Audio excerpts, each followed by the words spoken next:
ایک چھوٹے سے گاؤں میں ندیم ایک طاقتور آدمی کے طور پر جانا جاتا تھا۔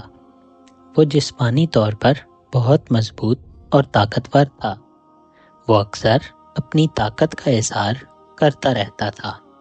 ندیم کا رویہ کچھ خود غرض تھا۔ وہ زیادہ تر اپنے مفادات اور خواہشات کے بارے میں ہی سوچتا تھا۔ گاؤں کے لوگ اسے محض طاقتور آدمی ہی سمجھتے تھے۔ ندیم کا دل اچھا تھا، مگر وہ اس وقت تک دوسروں کی مدد نہیں کرتا تھا جب تک اس کا کوئی فائدہ نہ ہو۔ وہ خود کو گاؤں کا محافظ تک سمجھتا تھا۔ گاؤں والے بھی اسے عزت دیتے تھے، لیکن ان کی عزت کا اصل سبب اس کی طاقت تھی، نہ کہ اس کی مہربانی یا قربانی۔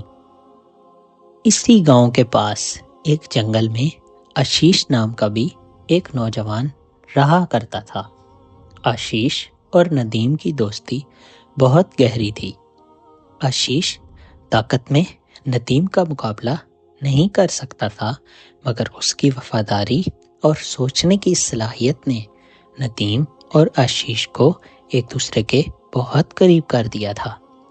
آشیش جنگلوں میں رہنا پسند کرتا تھا اور اپنا زیادہ تر وقت خاموشی میں ہی گزارا کرتا تھا، کیونکہ اسے خاموشی میں ایک عجیب سا سکون ملتا تھا۔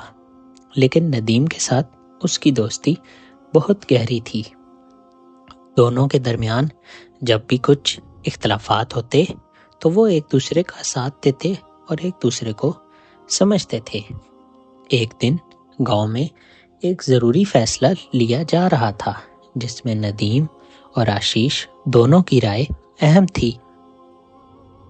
گاؤں کے بڑے لوگوں نے فیصلہ کیا کہ جنگل کے کچھ حصوں میں درخت کاٹے جائیں تاکہ کھیتوں کو مزید زمین مل سکے اور گاؤں کی معیشت کو فائدہ ہو۔ ندیم اس فیصلے کا حامی تھا، کیونکہ وہ سمجھتا تھا کہ گاؤں کی ترقی کے لیے اس قسم کے اقدامات کی ضرورت ہے۔ اس کا خیال تھا کہ گاؤں کی بڑھتی ہوئی ضروریات کے پیش نظر جنگل کے کچھ حصے کاٹنا لازم ہے تاکہ لوگوں کو زمین ملے اور ان کی زندگی بہتر ہو۔ لیکن آشیش کو یہ بات بہت تکلیف دہ لگی۔ اس کے لیے جنگل اور درخت صرف قدرتی وسائل نہیں تھے، بلکہ وہ گاؤں کی روح اور زندگی کا حصہ تھے۔ اس نے سختی سے کہا، ہمیں زمین چاہیے، لیکن جنگل کو نقصان پہنچانے کی قیمت پر نہیں۔ آشیش کا یہ رد عمل ندیم کے لیے چونکا دینے والا تھا، کیونکہ وہ ہمیشہ آشیش کو ایک نرم دل اور لوگوں کا خیال رکھنے والا دوست سمجھتا تھا۔ مگر اس دن وہ مختلف نظر آیا۔ ندیم نے غصے میں آ کر آشیش سے کہا، تم ہمیشہ جذباتی فیصلے لیتے ہو، کبھی عملی سوچنا سیکھو۔ یہ بات آشیش کے دل میں گہرا زخم چھوڑ گئی۔ وہ سمجھتا تھا کہ ندیم اس کے خیالات کو نظر انداز کر رہا ہے اور اس کی قربانی کی قدر ہی نہیں کر رہا، جو اس نے اس سے پہلے بہت بار گاؤں کی خاطر دی ہے۔ آشیش نے غصے میں کہا، تمہیں کبھی کچھ نظر نہیں آتا، تم صرف اپنی طاقت اور منصوبوں میں مگن رہتے ہو۔ اسی وقت دونوں میں بحث اور تکرار شروع ہو گئی، اور اسی تکرار کے چلتے دونوں کی دوستی میں ایک دراڑ آ گئی، جو آہستہ آہستہ بڑھتے بڑھتے اتنی بڑھ گئی کہ وہ ایک دوسرے سے بولنا تک بند کر گئے۔ ایک دن ندیم شکار پر جانے کا فیصلہ کرتا ہے۔ جیسے ہی وہ جنگل میں کچھ فاصلے پہ بڑھتا ہے تو اسے ایک شیر دکھائی دیتا ہے، جو کسی شکار کی تلاش میں گھوم رہا تھا۔ ندیم شیر کو دیکھ کر اپنی پوزیشن لے لیتا ہے اور حملے کے لیے تیار ہو جاتا ہے، لیکن جیسے ہی وہ شیر کی طرف بڑھتا ہے تو اس کا پاؤں ایک درخت کی جڑ میں پھنس جاتا ہے، اور یہ آواز سنتے ہی شیر فوری طور پر ندیم پر حملہ آور ہونے کے لیے بڑھتا ہے۔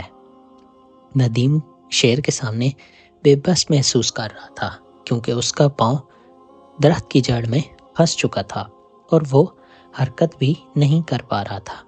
اس لمحے ندیم شیر کے سامنے اپنے خوف اور بے بسی کا سامنا کر رہا تھا، اور وہ یہ بات سمجھ جاتا ہے کہ کبھی کبھار طاقت بھی انسان کو بچانے کے لیے کافی نہیں ہوتی۔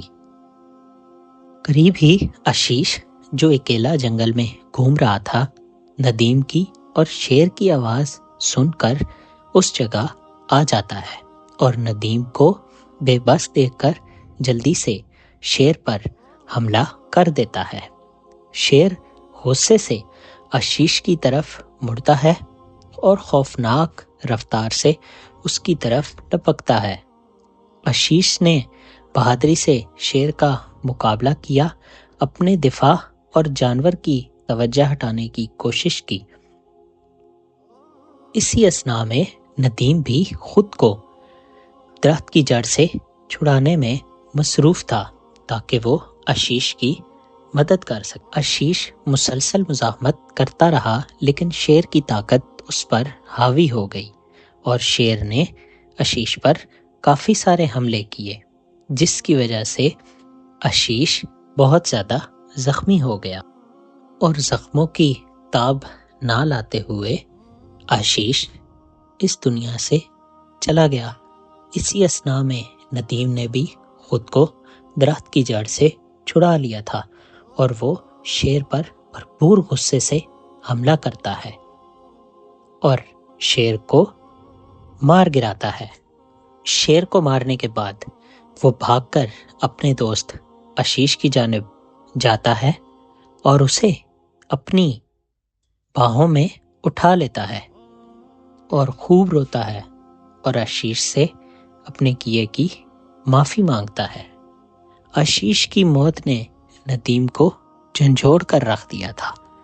اسے سمجھ آ گیا تھا کہ طاقت اور غرور کبھی بھی کسی کے کام نہیں آئے۔ وہ اپنے دوست کی قربانی کے بعد اس کا بوجھ اپنے دل پر محسوس کرنے لگا۔ آشیش کی قربانی کے بعد ندیم کو یہ احساس ہوا کہ اصل طاقت محبت قربانی میں ہے، نہ کہ صرف جسمانی طاقت کا دکھاوا کرنے میں۔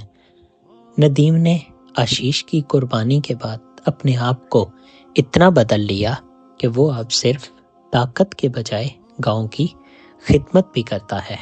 اس نے محبت، قربانی اور سچائی کو اپنے مقصد کی بنیاد بنایا۔ گاؤں والے اس تبدیلی کو دیکھ کر حیران تھے اور ندیم اب نہ صرف اپنے گاؤں کا محافظ بلکہ اس کے لیے رہنمائی کا ذریعہ بھی بن چکا تھا۔ دوستو، یہ کہانی ہمیں قربانی کی حقیقت سکھاتی ہے کہ جب ہم دوسروں کے لیے کچھ قربان کرتے ہیں تو ہم اپنی اصل طاقت کو پہچان لیتے ہیں۔ آشیش نے اپنی جان کی قربانی دی تاکہ ندیم کی زندگی بچ سکے، اور اس نے ہمیں یہی سمجھایا کہ سچی دوستی اور محبت میں قربانی شامل ہوتی ہے۔